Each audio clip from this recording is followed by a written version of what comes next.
Hello, everyone, and welcome back to the Scots on the Run podcast, where we take a behind-the-scenes look at what's happening in the Gordon College cross-country and track and field programs. In this episode, we're recapping New England Championships. No guests this week. I know students are, I think, just wrapping up finals today, actually. But middle of finals, yep. yeah, but as always, as you just heard, Coach Miela is with me. Coach, how's it going? That's right. I'm doing great. So my kids are sick, and it was a long weekend this past weekend. We were gone Friday, Saturday. I got home late. So the combination of sick kids, long weekend, being fatigued, little sleep, I was doomed to get sick immediately once I got back, and so I've been dealing with that this week. But honestly, I'm still buzzing from this season. I feel really good about what we were able to achieve and where how the team has grown over the last year or so, and I've got a lot of excitement around the season. But physically, I'm just battling some standard cold stuff. Yeah, well, this was the first meet in a while that I wasn't able to join you guys for. Because it took place over Friday and Saturday. Yeah. So just take me through some of the highlights and some of our athletes that stood out to you from this weekend. Yeah, so this is one of the bigger groups we've taken to New England Championships since I've been here. We want this group to grow. We took 2 vans. We're hoping to take a bus next year, right? But we had 17 athletes in total that competed for us. Obviously, it's a regional championship meet, so you have to hit qualifying marks to get in. It started on Friday. Beautiful facility out in Mount Holyoke. And Olivia Garrity, who has been a standout freshman for us all year, she made finals in the hammer, ended up getting 9th. So she missed all region by, I believe it was 8 centimeters.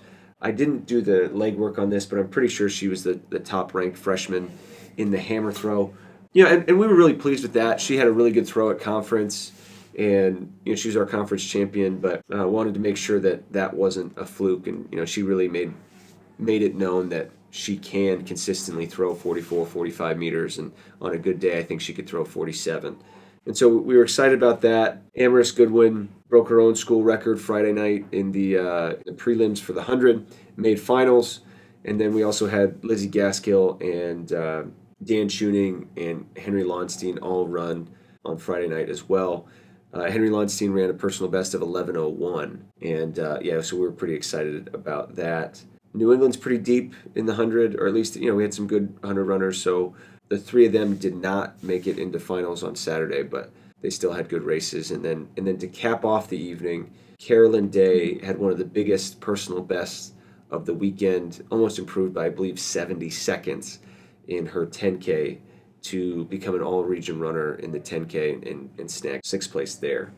So it was a good start, a really good start to the weekend. And then Saturday, gosh, I mean, I'm gonna go on here for a little bit because all in all, what the women ended up getting 13th in New England. We had 9 all-region performers and 3 third-place finishers, so 3 people get on the podium. So the women had probably their best performance at this regional championship, probably in the program's history. Rachel Brennan in the 1500 got 3rd. Tiana Fox had a huge PR, broke her own school record, so she got 3rd overall in the women's shot put. And Amaris Goodwin got 3rd in the 100, 8th in the 200, ran a leg in the 4x1, which got 7th, and then had an amazing anchor leg in the 4x4 that got 6th. So she went all region in 4 different events. I haven't done the legwork on this. I am confident, though, she's probably the only Gordon athlete to go all region in 4 different events in one meet. So women had a really good day. Jessie Commanda broke the school record in the 1500 and got all region in that race. And we had some good performances, but that's the fastest way I can kind of hit all the highlights from the weekend. So for most of us, this was the last meet of the year. Correct. I don't know if this will be the season finale, if you will, for this podcast, so to speak, because we do have Rachel Brennan going to nationals in a couple of weeks' time. So what's that going to look like for her? Well, so top 22 make nationals. She's ranked 12th right now. It would be pretty unheard of for 10 people to leapfrog her, not only because of how unprecedented that would be for that many people to hit the time that she's already hit, but for that many qualifiers to hit their qualifying mark this late in the season. So yeah, we feel pretty comfortable about her going to nationals and getting in that meet, because she officially won't be, I think it's not like the 17th or 18th is when she will officially be told that she's in the meet. The 10K for nationals is on May 23rd in the evening, I believe. It's that Thursday. And so that's what she's focused on. Like I said, she's 12th. She's ranked 12th right now, and top 8 go All-American. And I believe, that's been her goal. It was her goal in cross. She missed it by, I think, 26 spots or 24 spots. She was 64th and got in the top 40 go All-American in cross. So she's only 4 spots out of being an All-American, and she ran her 10K back in March. So she feels pretty confident that she's ready to have her best race when it matters most. She'd be the first All-American in program history. So that's what she'll be shooting for. She doesn't have any races. The team doesn't have any races on the docket the rest of the season here. So that is the one Gordon athlete, that's the one Gordon race that our program still has for the rest of the season. So on that note, when we look back at the season as a whole, dating back to indoor just before the holidays, and now kind of hard to believe we're already at the end here of outdoor season.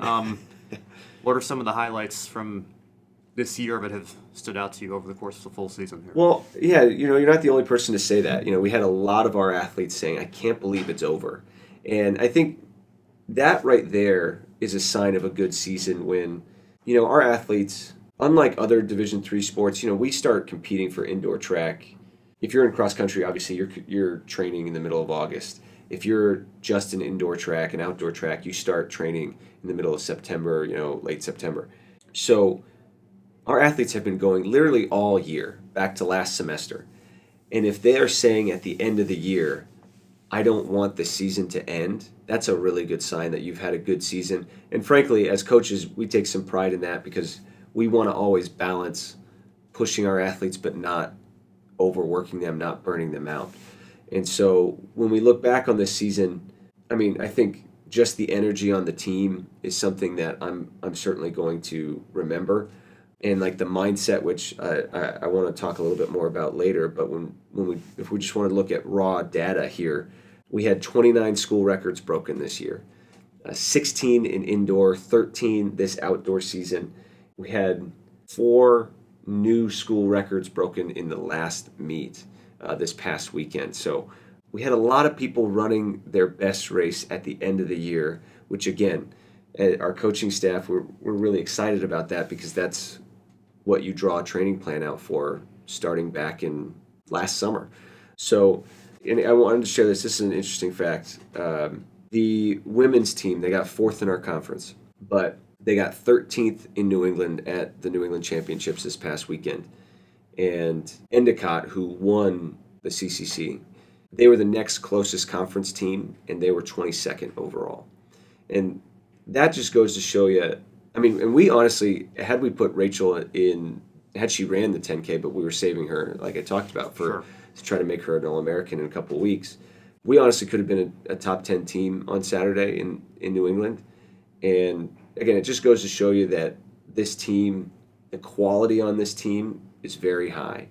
And in our conference meet, we just didn't have the depth to score the points to compete at our conference. But yeah, when you put us up against some of the top people in the region, we can go toe-to-toe with most schools. And so we're really excited about that. And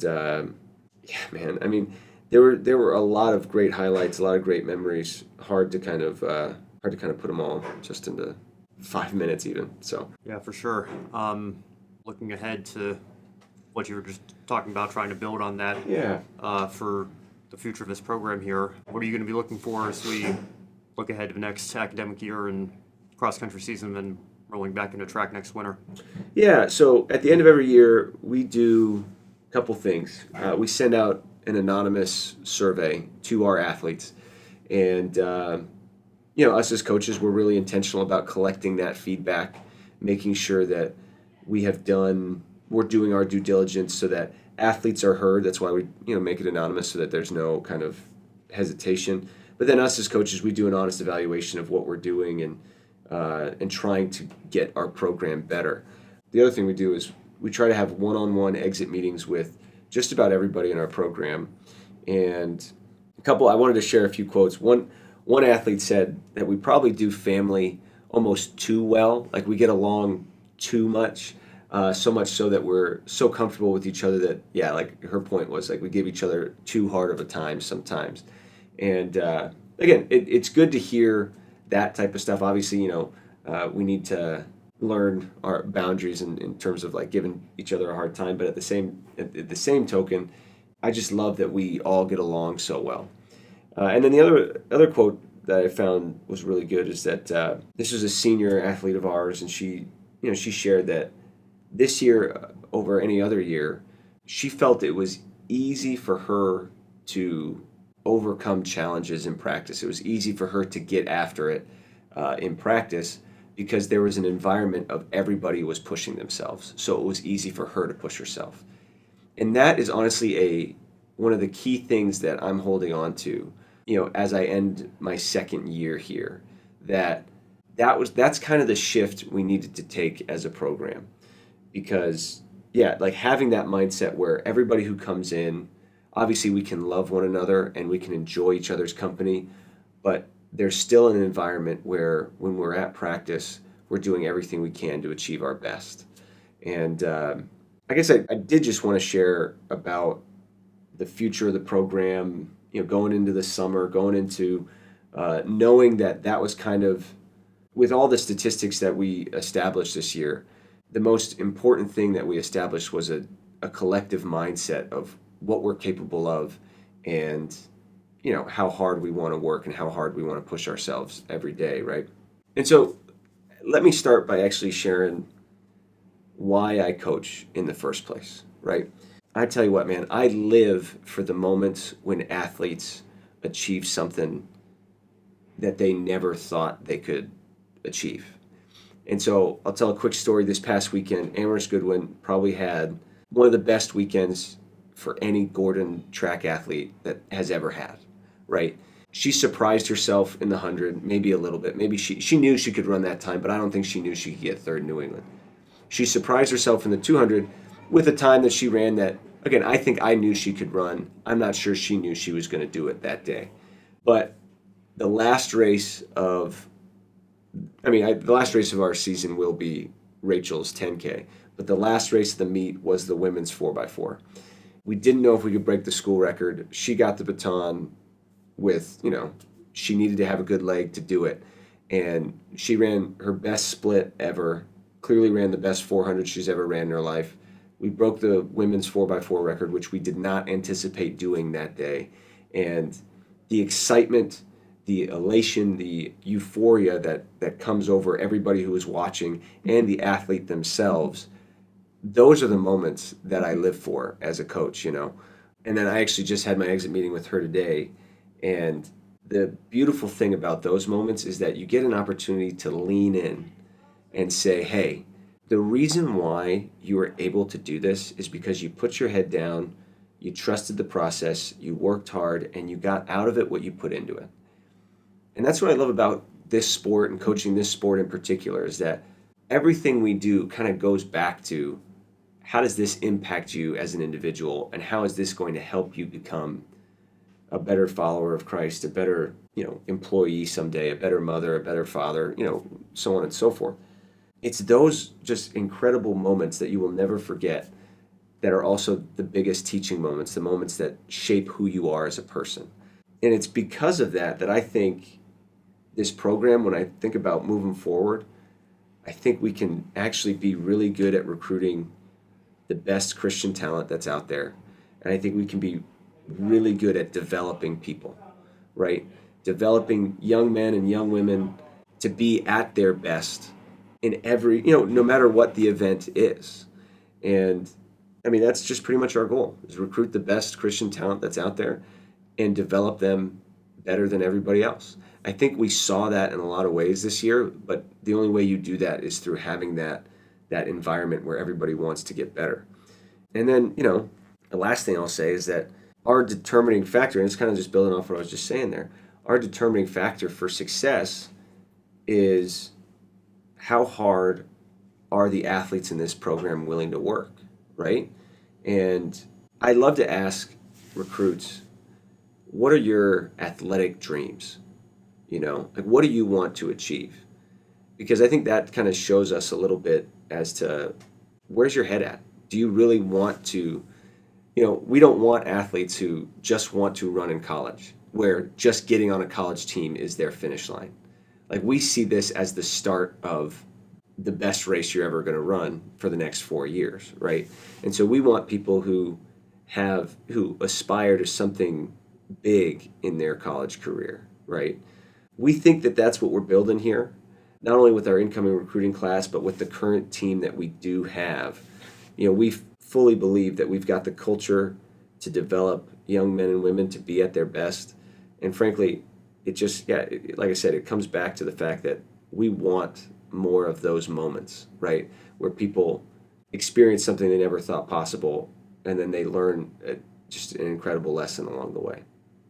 Well, Coach, thank you for everything that you've done this year for this program, I guess over the last 2 years now. And on a personal note, thank you for welcoming me back into the program as the host of this show and giving me a seat on the bus for most of the meets this year. I don't take that for granted, and really appreciate still being able to, even though I'm an alum now, being able to come back to this program and finding ways to help support this program and this team. Well, I appreciate you saying that, but I appreciate you. I love having you around. I tell you that all the time. That's the type of community I want to build here, where people, alumni, everybody can come back, get a spot on the bus or whatever, and just be around the team, because you are a part of what the team now looks like, right? And the current athletes are a part of what the team is going to look like, kind of like I was just talking about. So I want people to feel the value that they've bestowed upon the program, right? And I appreciate you. I never thought we'd have a podcast. I love having it. I think it's been a lot of fun to talk with you, and and hopefully we'll pick it up next year too. Yeah, and we'll see. Obviously, we'll see how the timing works out. Rachel, I think you said runs on the 23rd, right? I'm going to Portland, Sonoma for some motorsports coverage that I've been doing the last couple of years. So we have a window of a few days after she runs before I leave. So we'll see if we can squeeze something in there. We'll get it in, We might do something. I'll be around for most of the summer too. Yeah. So hopefully it's not 3 or 4 months before we do another episode here. Yeah. But thank you all for listening throughout the year and following this team, a journey that they've been on. And we look forward to welcoming you back next year, and excited to see where this program goes. Yeah, dude. Can't wait.